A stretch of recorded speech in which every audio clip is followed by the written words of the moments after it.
सहार और 1000 खुशबुओं का जिन्न। एक समय की बात है, अरब के सुनहरे दिल में, जहां रेत आज की तरह चलती फिरती नहीं थी, वहां रहता था एक शांत स्वभाव इत्रसाज, उमर अल अत्तार। उसकी दुकान अल जहरा की भीड़-भाड़ में ऐसी महकती थी कि राजा भी ठहर जाए और थके मांदे मुसाफिरों का दिल पिघल जाए। पर उसकी असली खुशबू उसकी बेटी सहार थी। सहार, जिसे लोग रेगिस्तान की जादू छुई कहते थे, क्योंकि वह भावनाओं को सूंघ सकती थी। हां, खुशी शहद जैसी महकती थी, डर जलते देवदार की तरह चुभता था, झूठ लोहे जैसा।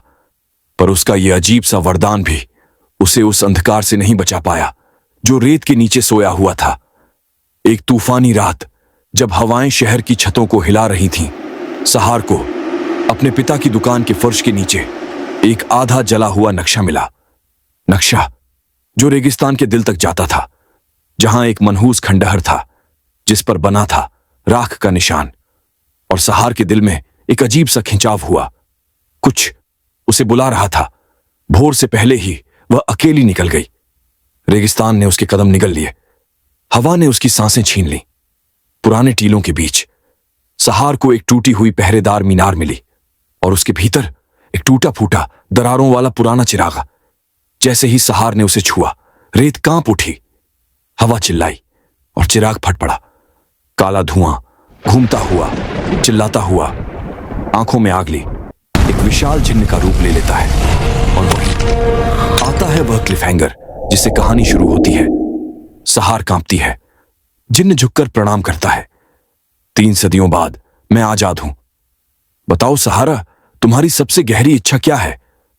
उसका नाम था खाल्दून, एक मनहूस नाम जिसे इंसान सदियों पहले अपनी जबान से मिटा चुके थे। कहते हैं वह कभी एक सम्राट का रक्षक था, फिर लालच ने उसका दिल निगल लिया और वह लोगों की इच्छाओं के बदले उनकी आत्माएं खाने लगा। जादूगरों ने उसे चिराग में कैद कर दिया ताकि वह कभी बाहर ना आए, जब तक कोई बेचारा अनजान उसे छू न दे।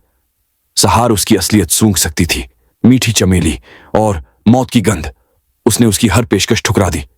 1 बार, 2 बार, 3 बार, और हर बार खाल्दून की मुस्कान और खतरनाक होती गई। वह गुस्से में नहीं था, वह दिलचस्पी ले रहा था। उस रात से वह सहार का पीछा करने लगा,